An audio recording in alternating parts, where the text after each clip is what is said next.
America has been waging a war against blacks since the 1600s. The Luciferian elites ruling the nation has also deceived white Americans into serving their diabolical purposes by creating an illusion of white supremacy. America is now at the point of no return, facing the wrath of the Most High for the crimes committed against His people. In the second part of the series, we will continue to expose the hidden hand of the elite and how they are still working behind the scenes to bring about the wars they want. Also, in the last session, I told you about Pompeii and how its destruction tied into the destruction of Jerusalem. Well, a viewer sent me some information that I'm going to share in this session that's even more mind-blowing than that. I will say this, even in the times of Yah's chastening, He has been merciful unto us. So let's get into this. As I pointed out in the last session, the elite created white supremacy as a strategy to divide and conquer. They did it by creating a new class of people classified as white and provided them with economic incentives to get them to police and dominate our people. The top 1% own 40% of the wealth in this country. Blacks own less than 5% of the wealth, and the amount is so small it's not even showing in this chart. But for some, even that minuscule amount is too much. So let's delve deeper so that we understand how the elite has been orchestrating race riots, lynchings, and other devious tactics to maintain this wealth inequality in America. Take a look at this map. The orange dots represent racial violence that resulted in property or economic loss across America against African Americans or blacks. So it says these acts of racial violence took aim at the roots of generational wealth, shaping the nation and its inequities in ways we still see today. So this practice or these practices serve the purposes of the elite. Let's dig deeper into this article. Let's read this account from a reporter named Carlos Hurd. He describes the scene as a white mob stoned and murdered black people on the streets of East St. Louis in 1917. He says, I saw Negro women begging for mercy and pleading that they had harmed no one, set upon by white women of the baser sort who laughed and answered the coarse sallies of men as they beat the negress's face and breast with fists, stones, and sticks. Now, look, it goes on to say the mob killed nearly 50 people, mostly black, and drove 6,000 from the city. If you force 6,000 black families out of their homes, what do you think happened to their property? Just think about that. Everything they had worked for, gone. It says the mob had formed because of an earlier incident that began with a white man in a Ford who'd been shooting into black homes.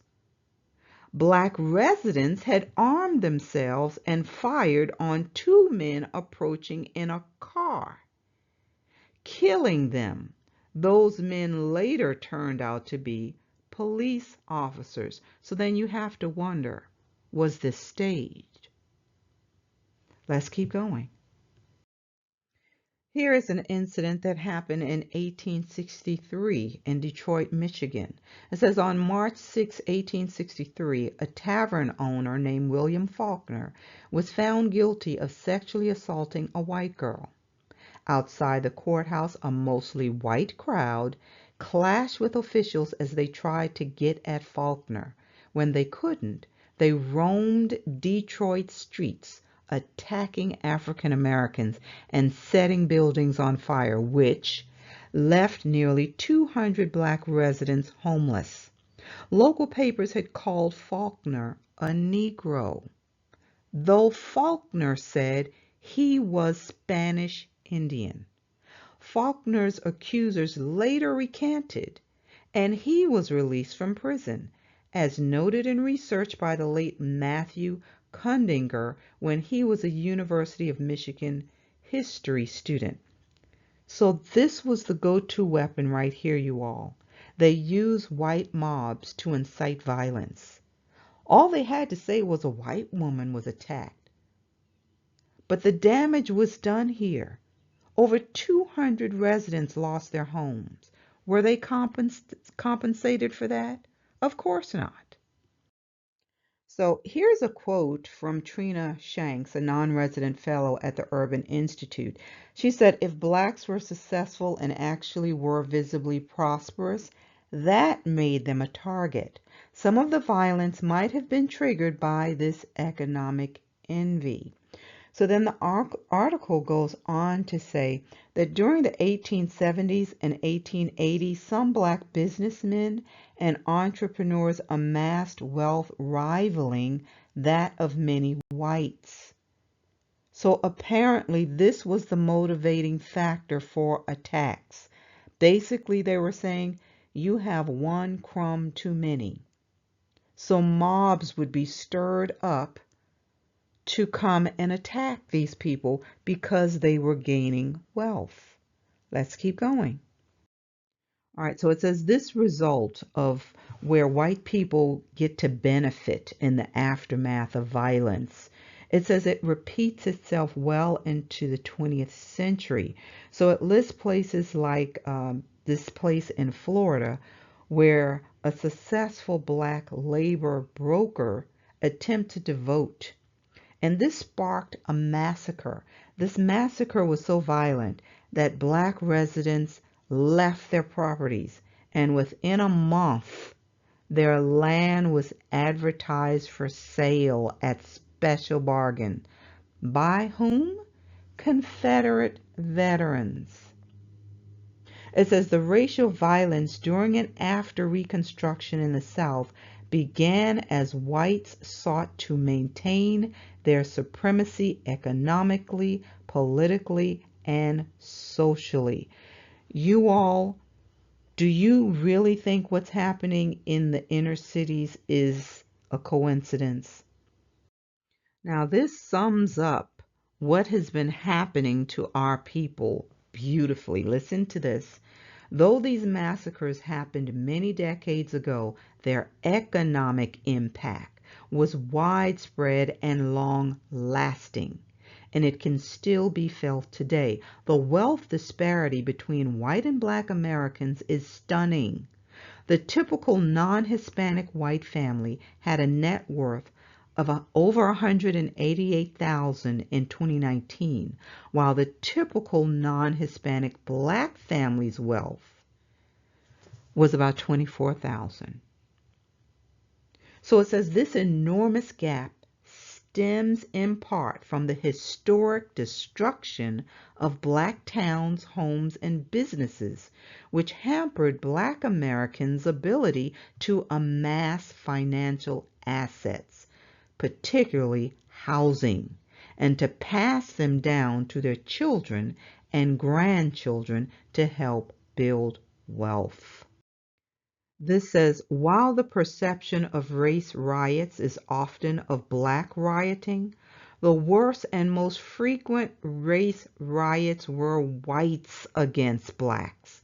The worst such riot in U.S. history was the New York draft riot, which killed 119 blacks and scarred the city of New York forever. These are the things we won't hear about in the history books. So listen to this. This article is Violence Against Blacks in America.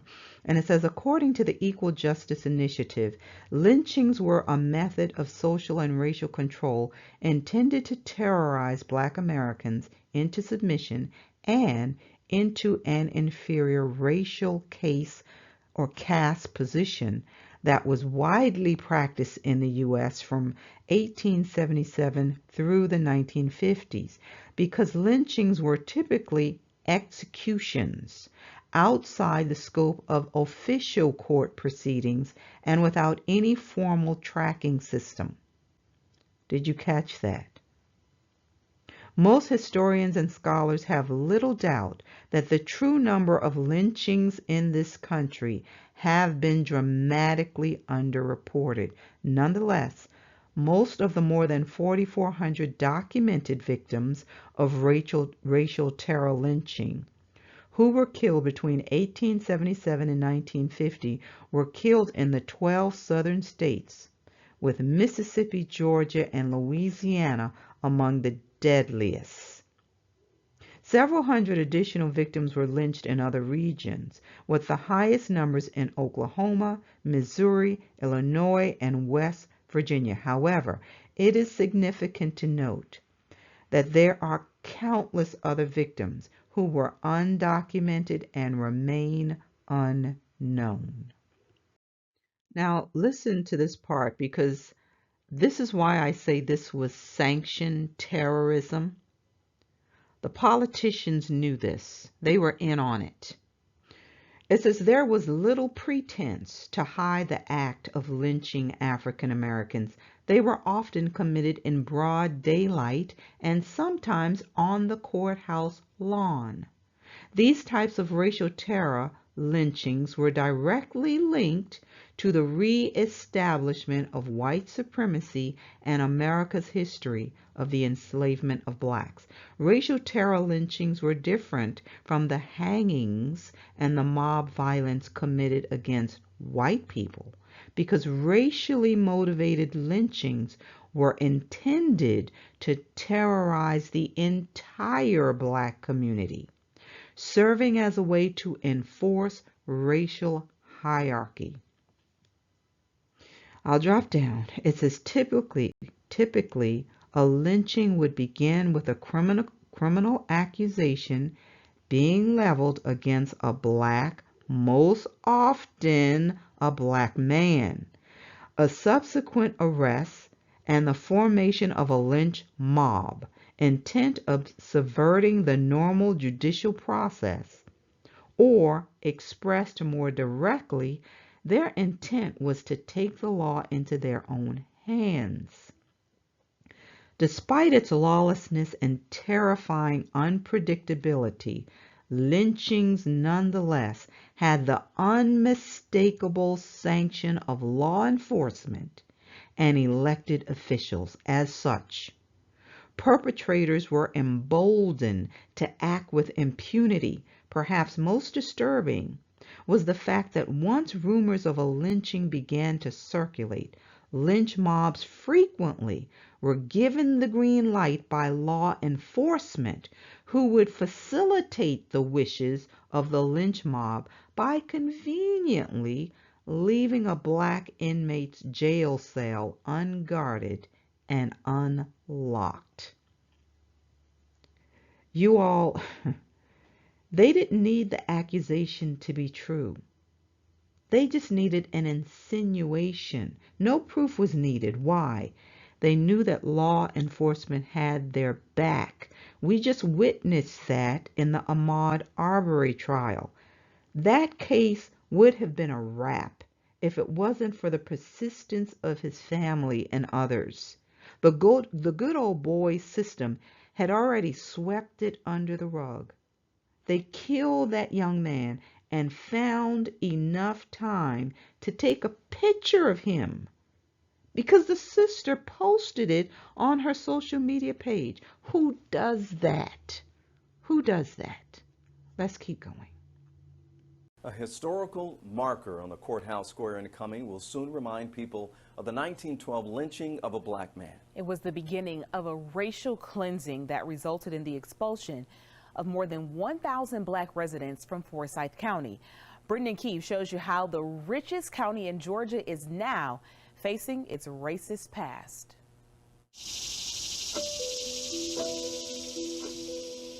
It is hidden in a narrow patch of forest between rows of $500,000 homes. Even looking straight down, nothing betrays the mystery of what lies beneath.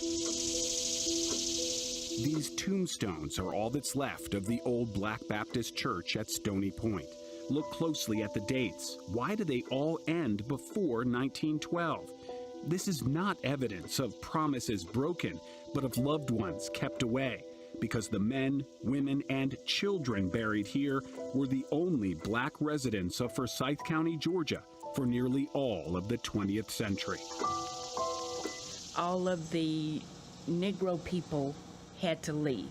There was knocking on the door, and they were told to get out. Elon Osby heard the story directly from her own mother, Willie Mae Bagley, just a 2-year-old back in 1912 when the Night Riders came to their home and so many others in Forsyth County. Can you imagine the fear that they would have felt? William and Ida Bagley paid taxes on 60 acres they owned in 1912.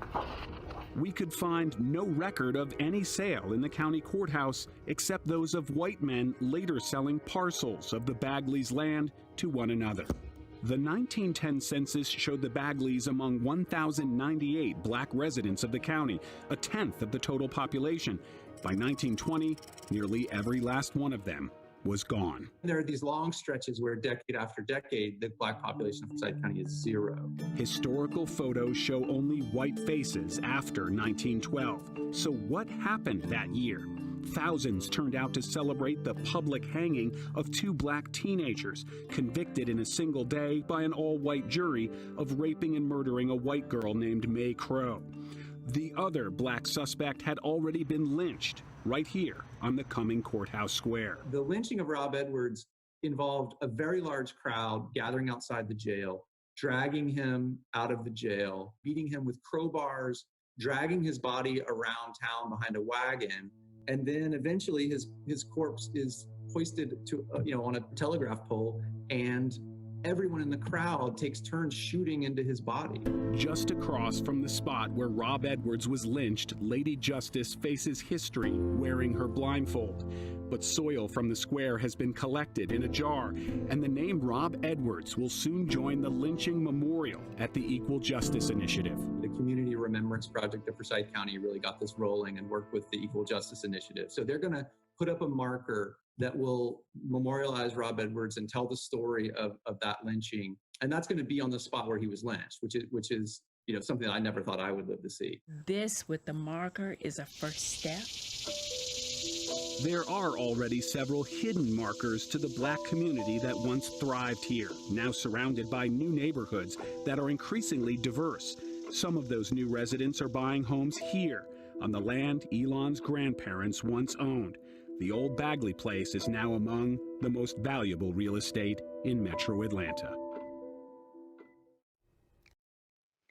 So not only do they incite racial violence, the groups who will benefit from it the most, from the uprisings, infiltrate it.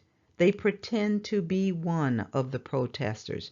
We witnessed this during the George Floyd protests. This article is from The Conversation, and it asks, why are white supremacists protesting the deaths of black people?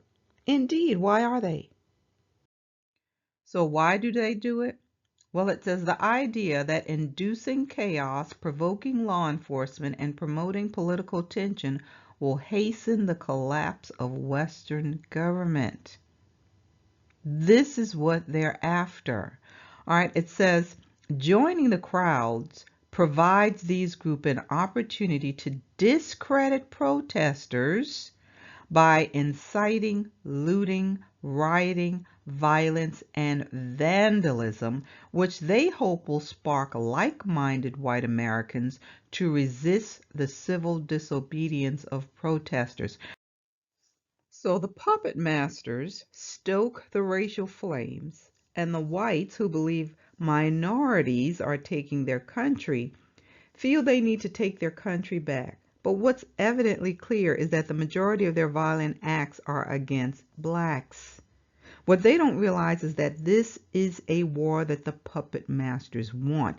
The elite play both sides, and they fund both sides. By creating chaos, they will be able to step in and dominate both groups because it will help them to usher in their one world government. Folks, it should be clear that the children of Esau are the masterminds working behind the scenes. So let's see how the politicians play into this. So this comes from PJ Media, and it's called Democrats Feed Racism to Control Our Black Community. So take a look at this picture. Take a good look. See who's in it. What would compel her to wrap herself in African garb and take a knee? Well, it was during the election, and they needed the vote. Did it work? Of course it did. They bring out the same playbook every 4 years. The Republicans are no better. But it's during this time that the Democrats seem to really take notice of racial injustice and crimes against our people. Do you remember how many of the candidates came out talking about reparations? How many of them are talking about it now? This is their tactic to secure the black vote, and it works every time. They begin talking about the plight of the poor and how Democrats are fighting for the poor. Please. Once they're voted in, other things take priority. Our people are being played. On the other hand, the Republicans stir up their base by promoting patriotism and talking about the border. It's amazing how masses of immigrants just seem to appear, trying to cross over the borders during an election, or how crime rates, mostly committed by blacks, just seem to skyrocket. They begin using religious languages and images to make Republicans believe that their candidate was sent by God to help them get their country back. Sadly, they don't realize they never owned this country. It was corrupt from its inception, owned by the Luciferian elite. So both groups use race baiting. This article from CNN Business says blacks will take hundreds of years to catch up to white wealth. The wealth gap between blacks and whites in America will take hundreds of years to close, if ever. It's saying it will take 228 years for black families to accumulate the same amount of wealth as whites. So do you see? This system is rigged. We cannot, as a people, prosper in this system the way that it's set up. 228 years for black families to accumulate the same amount of wealth, but for Latino families, it will take 84 years. So it should be clear to us that something is amiss. You all, this is a fulfillment of prophecy, and it proves that we are the people of the book. Let me show you. So, how did we end up here? Disobedience.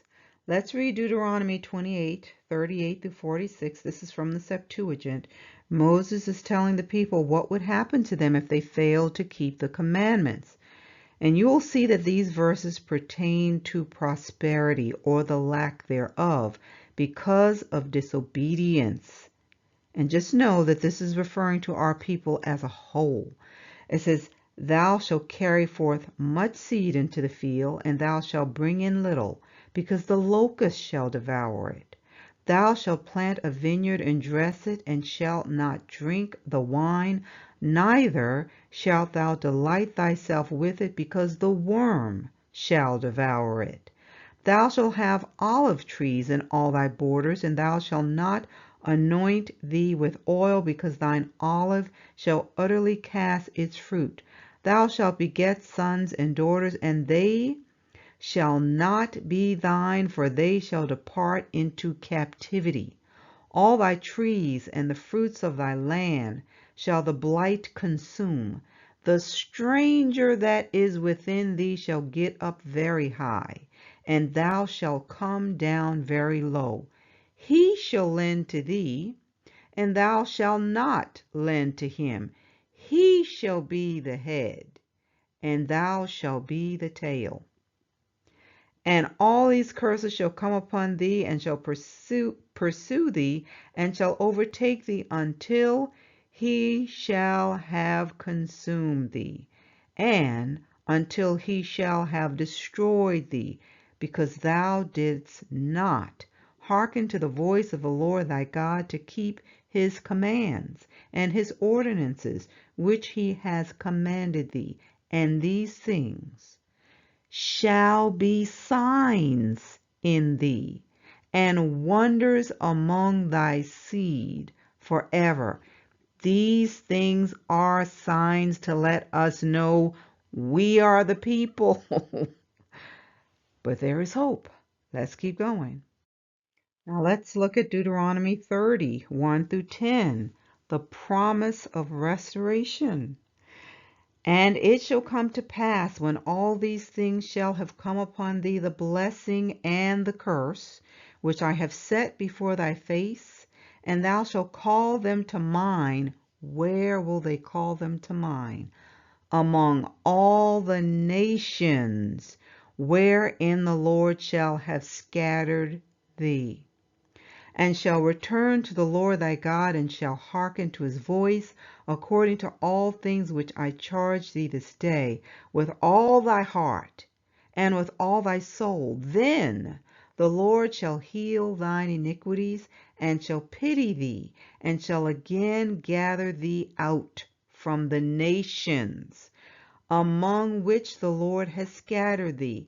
If thy dispersion be from one end of heaven to the other, thence will the Lord thy God gather thee, and thence will the Lord thy God take thee, and the Lord thy God shall bring thee in from thence into the land which thy fathers have inherited, and thou shalt inherit it, and he will do thee good, and multiply thee above thy fathers.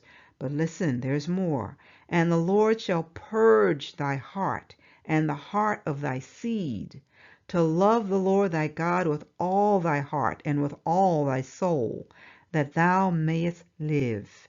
And the Lord thy God will put, listen, these curses upon thine enemies, and upon those that hate thee, who have persecuted thee, and thou shalt return and hearken to the voice of the Lord thy God, and shall keep his commands, all that I charge thee this day.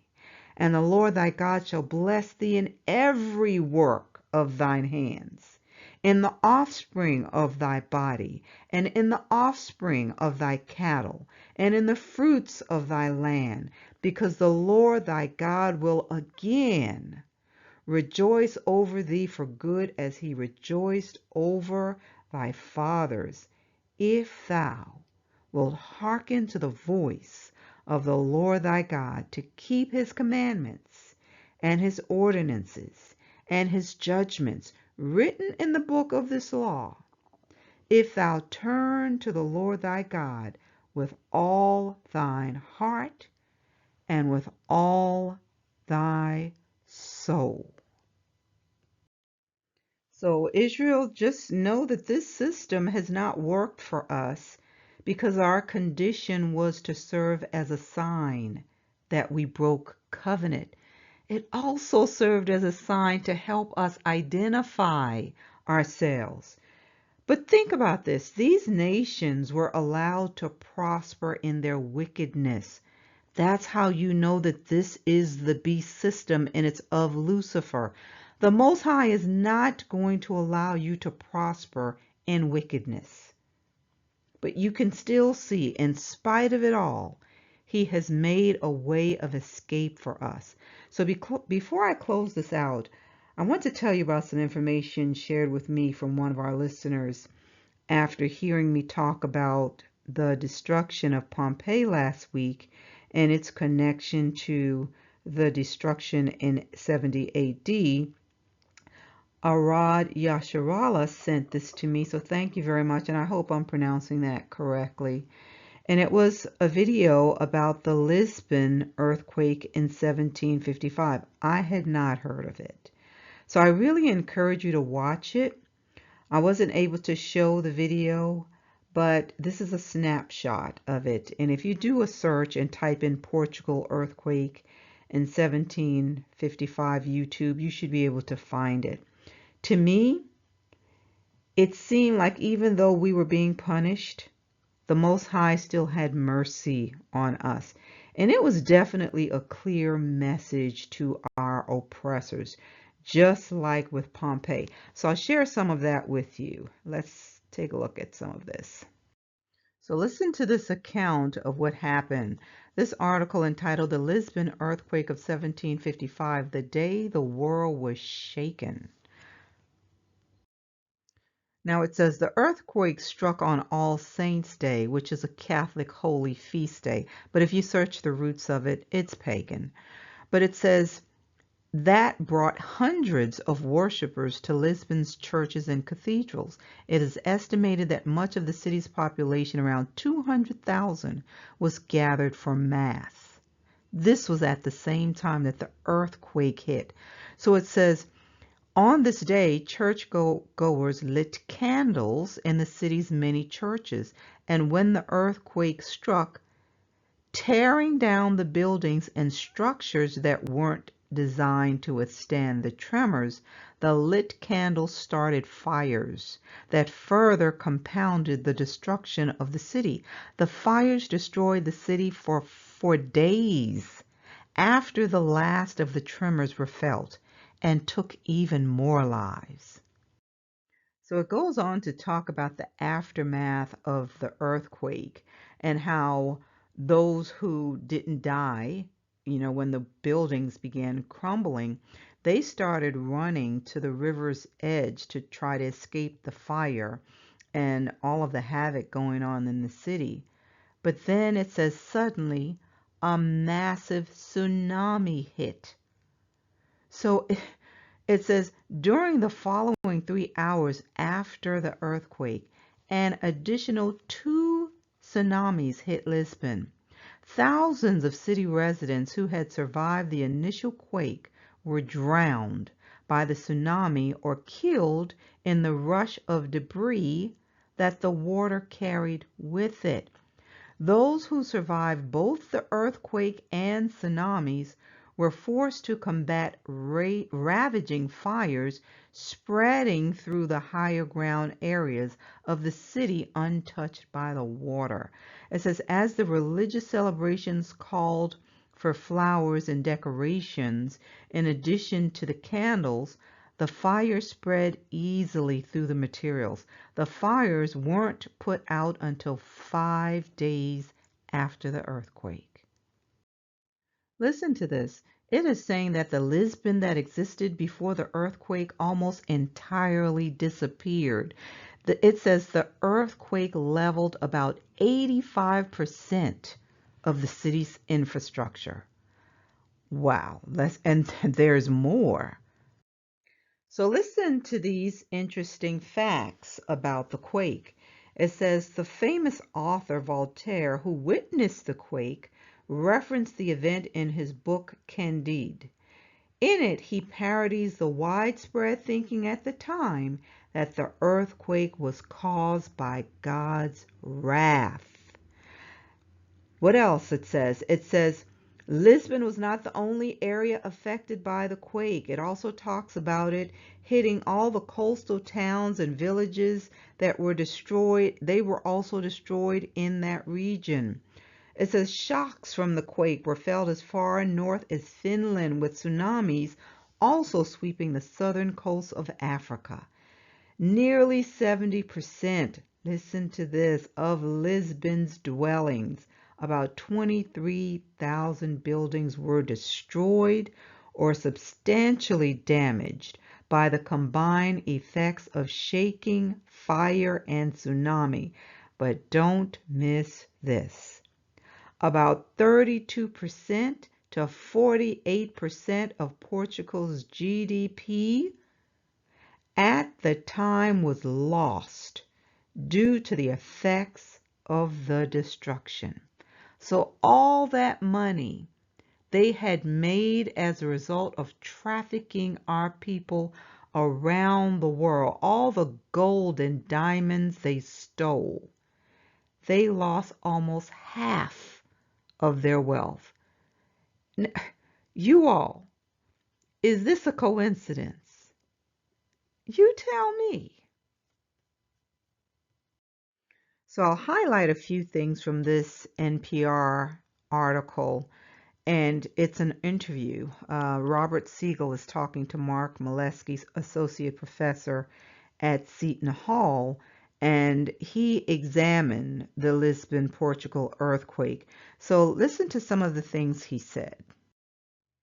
All right, so he says, Molesky speaking, tens of thousands of people have died. The fascinating thing about the Lisbon earthquake is that as a megathrust earthquake in the Atlantic Ocean, it caused a very rare Atlantic Ocean tsunami. So we know that what happened was very rare. Let's go on. Molesky makes this statement in the last paragraph. The scientists can't explain this phenomenon, and perhaps we have to fall back on the old cause of earthquakes, which is God, which is the Almighty who is sending us a message in this particular instance. You think? All right, he goes on to say, Lisbon today rarely makes the front pages of the newspapers in the West. But in 1755, it was one of the richest cities in the world. It was the major New World port, and it was essentially dripping with gold and diamonds that had been discovered, I use that word lightly, in previous decades in Brazil. And so many people saw it as, you know, God's attempt to sort of punish this rich, hubristic capital. He says, but also it was one of the last centers of the Inquisition. People were still being burnt at the stake in 1755 in Lisbon. Listen, the house of the Inquisition actually collapsed during the earthquake, and many people, particularly Protestants, saw this as the work of God. So what should we know about Lisbon? It says Lisbon in Portugal was the major port involved in the Portuguese slave trade. Ships went to West Africa and took enslaved Africans across the Atlantic to the Portuguese-owned colony of Brazil. Many of the slaves were carried to plantations and mines in Brazil. Also, drop down, it says, the Portuguese city of Porto made a strong brandy, especially for the Africa trade. 3 anchors, which was a measured unit of it, would buy a young male slave. Was this a coincidence, you all? You tell me. Israel, even though he was chastening us, the Most High was still fighting for his people. He would not let them utterly destroy us. We need to be praying, repenting, rededicating our hearts, our minds, our souls to the Most High, and calling for judgment. I hope this message has been a blessing to you. Join me next time. Shalom, everyone.